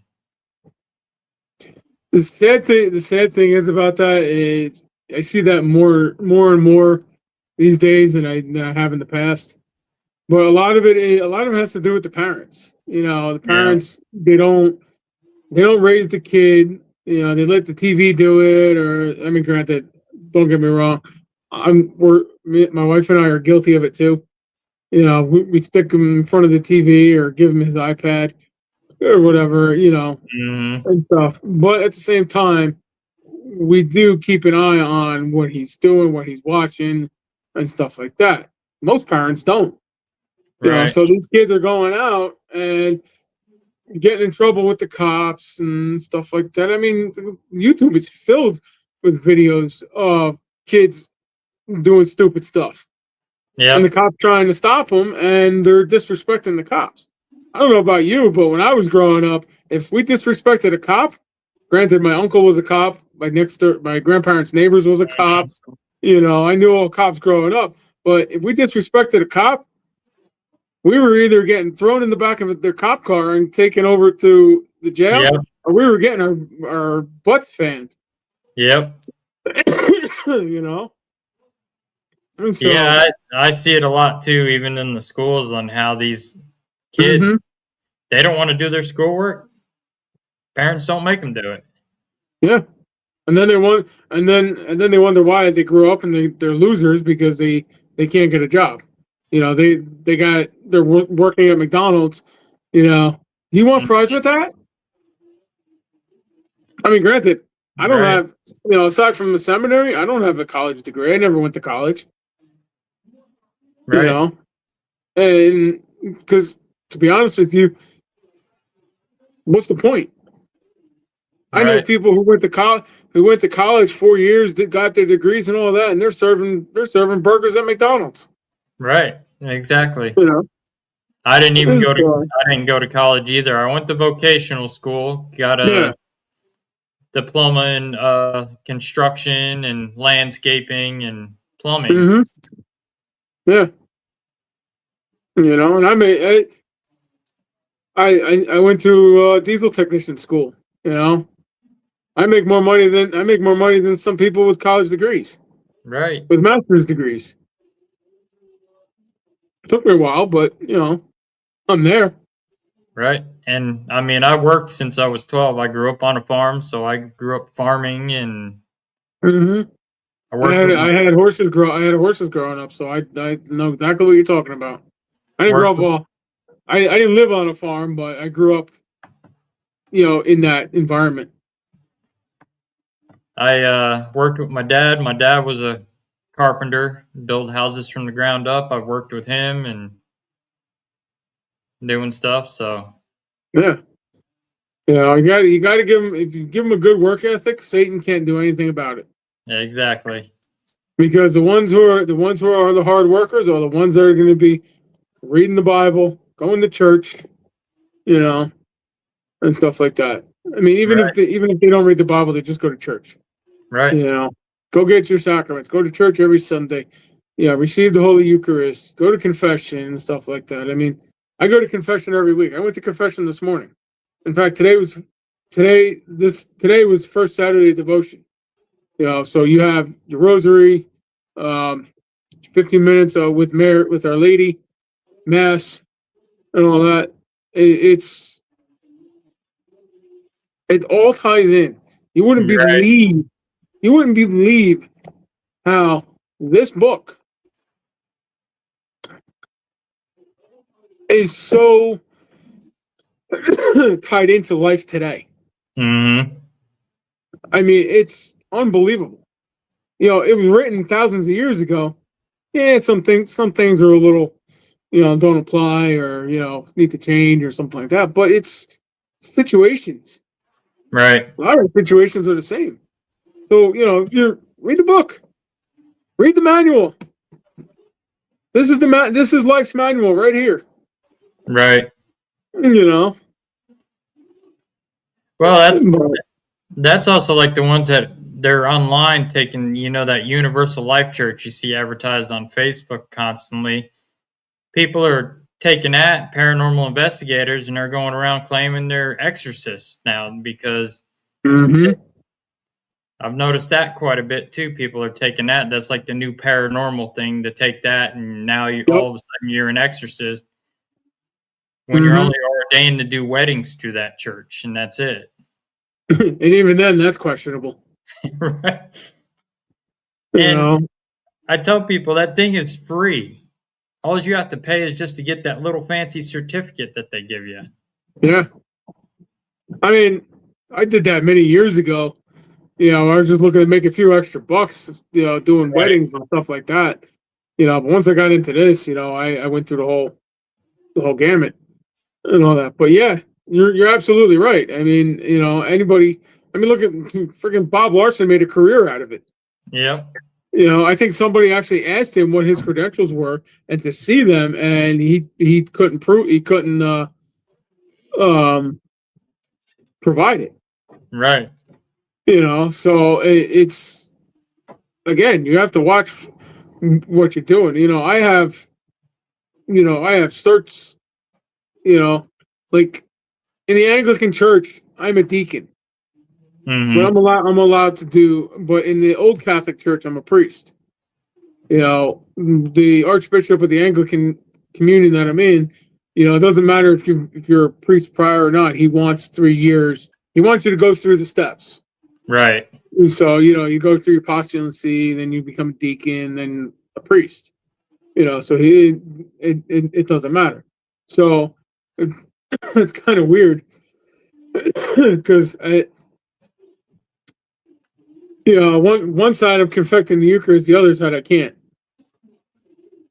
Right. It's weird, but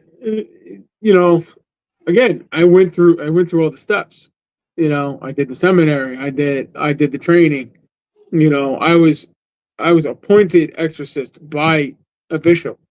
Mm-hmm. I didn't just say, "Oh, I'm an exorcist now."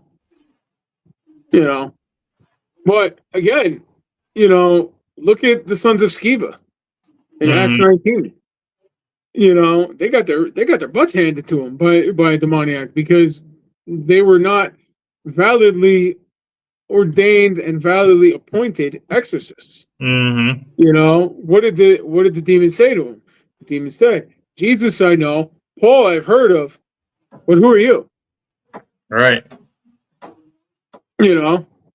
And again, it's all written down. There's a rule in EMS. If it's not written down, it didn't happen. Well, right. It's all written down. It happened. Yep. Doesn't matter what version.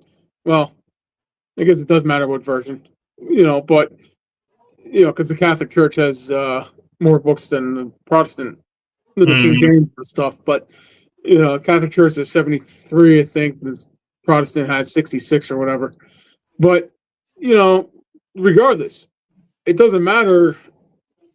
What book you read. Acts 19 is still in there. The story of the sons of Sceva are in there. And they got their butts handed to them. They got their clothes torn off of them, and they were humiliated. And that's what Satan wants to do. Yep. He wants to humiliate. He wants to humiliate you to the point where you just give up. A demon cannot kill you.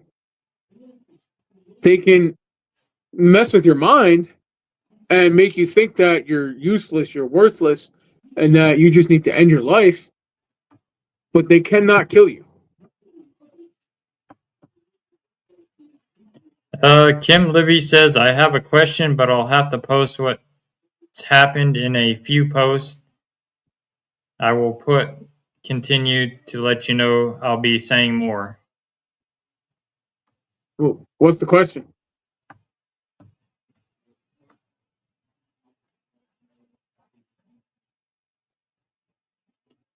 Go ahead and put your question in chat there, Kim. Yeah, I can't see the question, and it's kind of small on my phone, but I'll read it to you when she posts it. But I mean, even like the ones running around saying I'm a certified demonologist, and they've taken that college course online. What's funny? I took that just for shits and giggles, and I was just like, unbelievable, right? Unreal. I did it too, 40, just for the heck of it, just to see. That was the worst $40 I ever spent. Right. I couldn't believe some of the stuff I was reading in that. I was like, unbelievable. People take that and now they think they're certified demonologists, and then they take that other ministry thing on there, and now they're a certified licensed minister that they can do exorcisms and all that. Yep.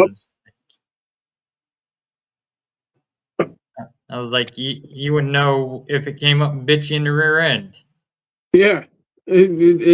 Well, like I said, these guys that call themselves the demon slayers and stuff, I guarantee they've never run across a real demon. Right. The only demon they ever run across is the ones that are in people's heads. Yeah. What was the name of that course? It was like paranormal Paralearning or something like that. Yeah, paralearning, something like that. Yeah. I think I saw something about exorcism on that. Yeah, it has I think the non-religion demonology, and then it had advanced scientific theory for paranormal investigators. Now here it is. Diploma in Modern Demonology for Paranormal Investigators. Let's see. So for $44, you can become a demonologist. Yep. Yeah, we're going to deny that. Let's see. It goes over what demons are, the behavior of demons, possession, attachment, confirming a demonic presence, communication, attachment again, and possession. That's after the introduction, so that's labeled demons. Then we have protection against demons, precautions, cleansings, protective items, summary. And then what's the other one? I got to look around my phone here. Summoning demons. That just says it all right there. Preparation, invocation, and after the ritual. Okay, so why would a demonologist need to summon a demon? I don't know. Maybe one of these, certified demonologists can tell me. And then we have exorcisms. The tradition, ridding a location of a demon, ridding a person of a demon. So now they're teaching you how to perform an exorcism terribly, and ridding an object of a demon. And that's all for a whopping price of $44. Yeah. Folks, do not do this. This course is going to get you possessed, killed, hurt. It annoys me when people do this. Let's see. What others? Advanced theory for paranormal investigators, practical ghost hunting, diploma in ghost hunting. I mean, how do you get a diploma for something you can't prove? Yeah, I mean. Oh, look, now they have spirit photography. That's new. Yeah, diploma in spirit photography, visual ITC, and paranormal imaging. Excuse me, Mr. Ghost, can you get under the x-ray machine, please? Kim posted her question. My husband has a hurt foot that has required home health nurse to come out. I picked up something about her when she first came in. The company she works for also is hospice. The day after she was here, one of our cats had a seizure. He had never done this before. Continue. So there's a part 2 to it. Well, let's start with that. I mean, if you think that there's something wrong with this person, say something. It goes like emergency services. If you see something, say something. Call the company, say that I get some bad vibes from this person. Can you send somebody else, please? Do it respectfully, so you don't come across as a snob or Right. one of those types of people. But if you're really worried about it and the company won't send somebody else, just pray.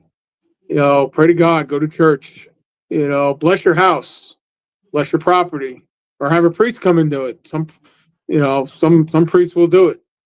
Make sure they're a Catholic priest, not Bob Larson. So I mean, I don't know what the rest of the question is, but that's where I would start. Kind of interested in the spirit photography thing. Yeah, right. Let's see. Understanding paranormal imaging. What is paranormal imaging? Famous rise of instrumental transcommunication. So, I don't see what ITC has to do with paranormal imaging. Yeah, because I mean, ITC is more spiritual, spirit communication, spirit boxes and stuff. Because my buddy KD Stafford is part of that ITC community, building boxes and equipment. Yeah. Oh, look, pareidolia and images. Camera artifacts and sensor noise, lens flare, light streaks, debunking common anomalies. The chances of you actually catching something on a image is like almost like a possession. Right. I mean, I have caught stuff. In Gettysburg is one time. This was years ago. I mean, this was way before I got into the paranormal. You know, we were actually out in the middle of the night in battlefield. That was back when you could sneak around the battlefield and all that. But we were out by Spangler Spring, and I was just being a complete douche to the Southern soldiers. And I was calling out this Southern general, Confederate general, and telling them that, yeah, they lost the war, and, you know, just like completely provoking. And I took a digital picture, and I don't know where it is today. I mean, we're talking like almost 20 years ago, but I took this picture, and in my face is a huge red orb. Okay. So you zoom in on it, and you can actually see the face of this general. And we took it to the Historical Society out there, and I forget the guy's name, but he was a general in the Confederate Army. Oh wow! Yeah, it was wild. That was like the best picture I ever took, and I can't find it today. I have no idea where it is. Here's the part 2 of the question. The next week she came, I woke up around 2:22 to use the restroom. When I came out of the restroom, I heard a phone ring and a woman say hello. The nurse came that morning and acted very nervous. Another one of our cats was sleeping between us on the couch, and he started hissing, then jumped down and hissed towards the hallway. I think this nurse has an attachment on her that hates cats.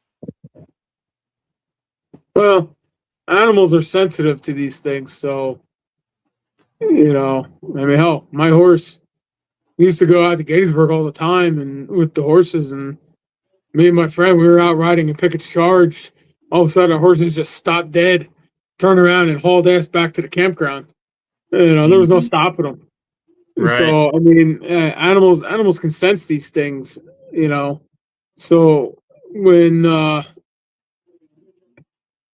mean, again, you know, if you're worried about it, you know, say something to her boss or her company or something, and bless your house. You know, that's really the best thing I could tell you to do. Right. You know, I mean, you could always fire her and have somebody else come in too if you're that worried. You know, but but do be careful, because a lot of I'm not trying to sound racist or anything like that, but a lot of the home health aides and nursing home nurses and stuff like that, they're all, you know, they're from like Haiti and stuff like that, where they do practice voodoo. Mm-hmm. You know, so the best thing is to bless your house, bless your property, and if things start happening after that, I would call and have the person removed or whatever. I mean, you know, just don't go about it the wrong way. But start with a blessing. Have a priest come in, bless your house, bless your property, and so on. She also said, my husband looked her up on Facebook and found out that she had a cat 4 years ago that she was trying to find a home for. I don't think Dan got what I'm trying to say. I'm thinking this woman has an attachment.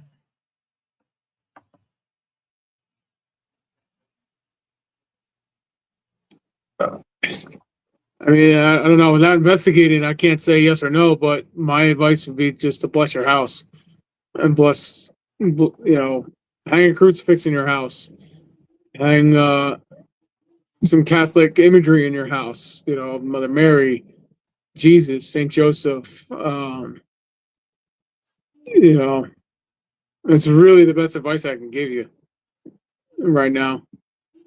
Well, that too, and if she does have a demonic attachment and you hang that in the house, she won't be able to walk in that door probably if it's Exactly. And same thing with the blessing. You know, if she has something there, you'll know. Oh, look at this. They have a diploma in parapsychology. Unbelievable. Which that takes years to learn too, parapsychology. Yeah, I think it takes like 10 years. Yeah, to get your doctorate in it. Yeah. Wow. Clairvoyance, clairaudience, clairsentience, claircognizance, channeling, telepathy, divination, Ouija boards, tarot reading. Oh, that's all New Age stuff. Pendulum divination, scrying. Unreal. Psychokinesis. Levitation. Jeez. I really want to know how they teach levitation. Yeah. That's another reason. This is another reason why I don't do investigating anymore. It just becomes stupid. Kim says, I'm not wanting to call her company. I think she needs to know she may have something clinging onto her. I don't think she knows she has an attachment. But are you 100% sure that she has an attachment? You know, because even if she does, and you tell her that she's going to get angry with you, or chances are she can get angry with you, I should say. You know, and then it's going to cause more problems. You know, if she does have an attachment and you bless the house, you hang some imagery, you hang a crucifix and all that, you're going to know if she has something or not. Because she won't be able to walk in the house, or she'll be very uncomfortable. She says, we've always had a cross hanging in our dining room, which is in clear view of the living room where she comes in.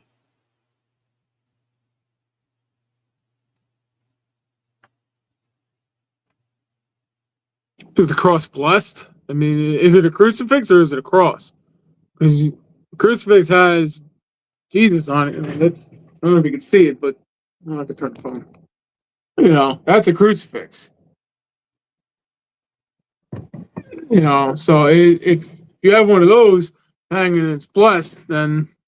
But again, if she's got a demon attached to her, you know, and it's a strong one, it's one of the generals or whatever, they can withstand that kind of stuff, you know. But if your house is blessed, your property is blessed, you know, there's ways to go about it without making a huge stink over it. And the way I would start is bless your house, bless your property, some imagery, crucifix, and go from there. I mean, because the last thing you want to do is go around and say, "Hey, you're possessed. You have a demon attached to you." Right. You know, they're going to look at you like you're nuts, especially if they're not. She says it's a crucifix. Okay. Does she go in that room, or does she go anywhere near it? Yeah, I'd try to lure her near it and see what happens, see if she actually responds to it. You know what you do? Grab, I don't know, around here, I don't know if there's a shrine where you're at, but, you know, we have the Fatima shrine here. Grab a miraculous medal. You know, grab a miraculous medal and give it to her and see what she does. Or give her even give her a crucifix. You know? Yep. I mean, this is a Benedict crucifix, but, you know, give her that and see what happens. She said Tuesday is to be the last time she comes. Oh, then if she's last time she's coming Tuesday, then I won't worry about it. You know, just get your house blessed. Get your house and property blessed. That's all. I mean, if there really hasn't been any disturbances, lights aren't flickering, or you're not hearing voices in your house, or things like that. I mean,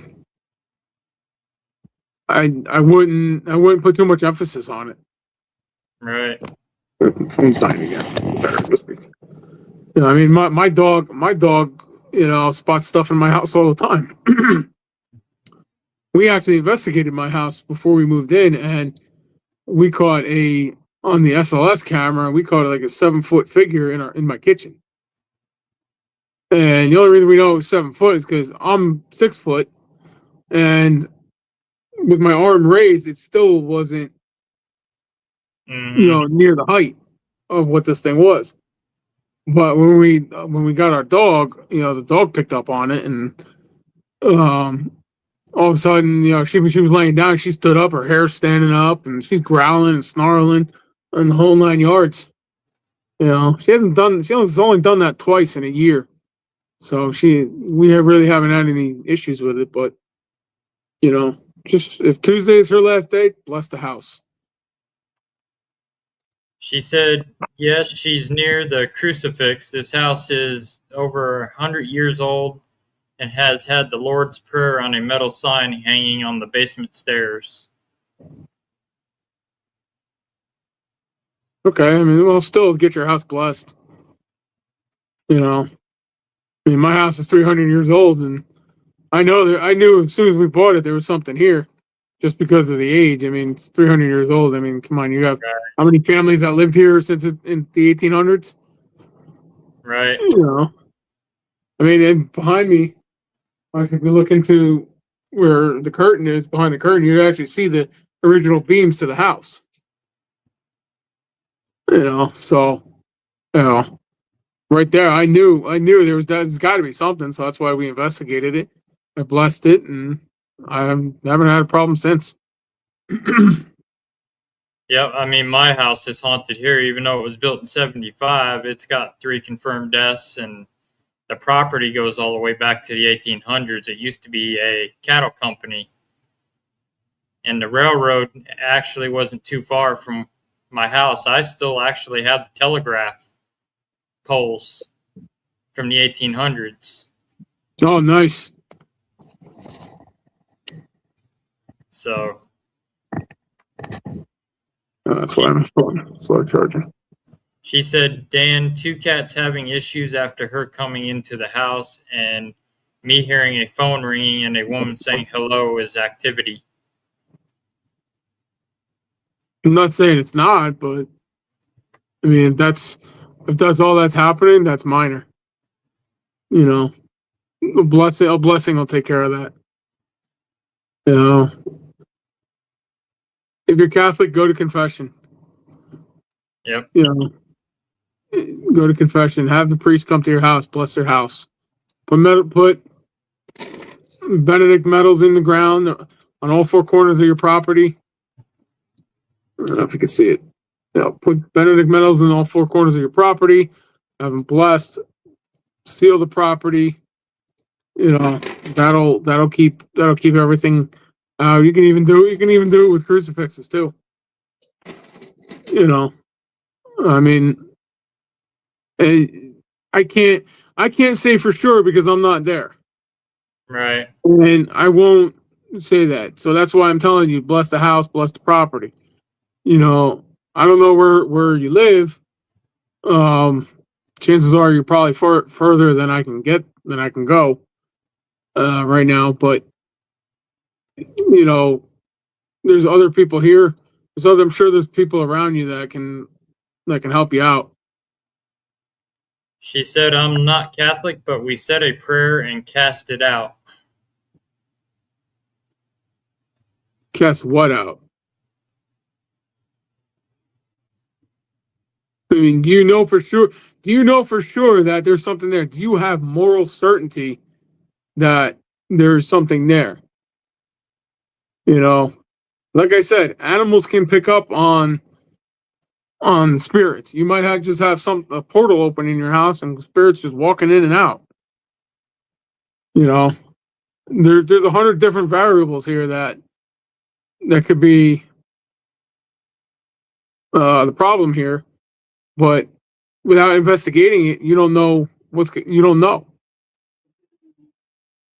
Right. And so, I mean, I want to help you. I just don't know, how. I need to be there to invest. I need to be investigating it to help you. That's why I'm telling you, bless the house, get the property blessed. So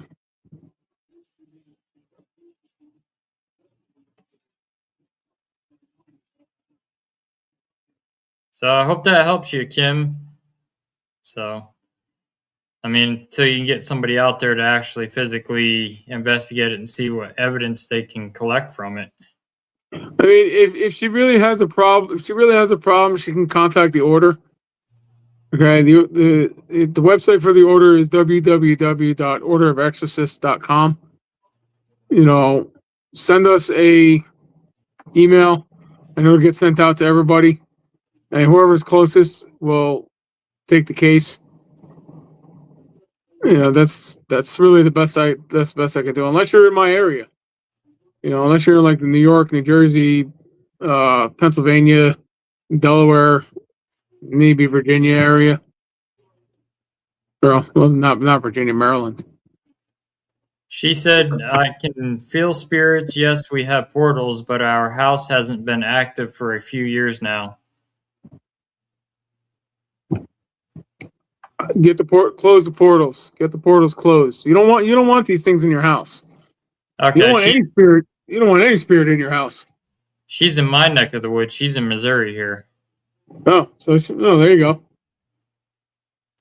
So, yeah, close the portals. Don't. Yeah, you don't want any type of spirit in your house. One spirit can lead to another, and then it just turns into one big party after that. Yep, it becomes like a revolving door.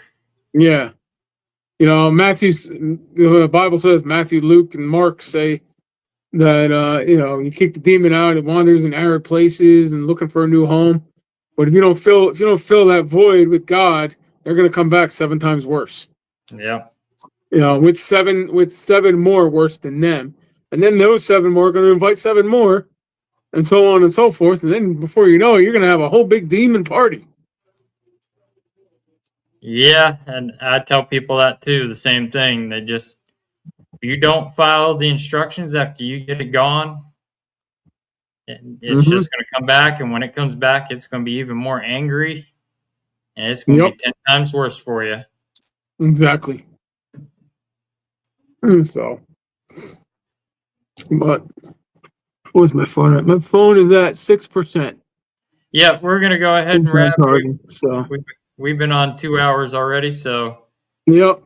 If people need to get a hold of you for cases or help, how can they get a hold of you? You can go to our website, which is Our Lady of Divine Mercy AC.net. In the bio it says St. Benedict's. That was the old name. I changed it. At request of Our Lady. So you can contact me there and send us an email there. I'm on Facebook. I'm on YouTube at Reverend Dan Todd and at Divine Mercy 65. We have a online deliverance session coming up on December 27th at 6:30. 6:30, the rosary will do the rosary. 7:00 will be the deliverance session. And then if you're in the New Jersey, Pennsylvania area on December 14th, we're hosting a rosary rally in Frenchtown, New Jersey on River Road in the parking lot across from Art Yard Studio. They're having a transgender cross-dressing party or something like that. So we're going for a rosary rally and gonna pray the rosary and some other prayers there as well to combat demonic forces. You can also contact us through the Order of Exorcists. Again, www.orderofexorcists.com.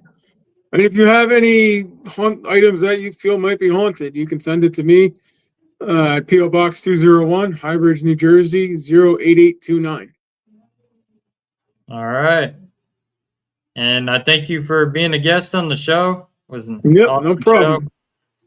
And if you want to hang out backstage, for a minute. I'm going to close the show out, and then I'll be right let back. let me give you a quick blessing here. May Almighty God bless you in the name of the Father, the Son, and the Holy Spirit. Amen. Amen. Thank you. So I'll see you in a few minutes. All right. Have a good night, guys. Thank you guys for tuning in. Hope you guys found the show informational. Remember, if you're being bullied in the paranormal field, you do have a voice. Nobody's better than anybody in this field. We're all after the same common goal. And with that being said, everybody have a good night. Stay safe out there. God bless. And we will see you next week. Same time, same channel. Have a good night, everyone.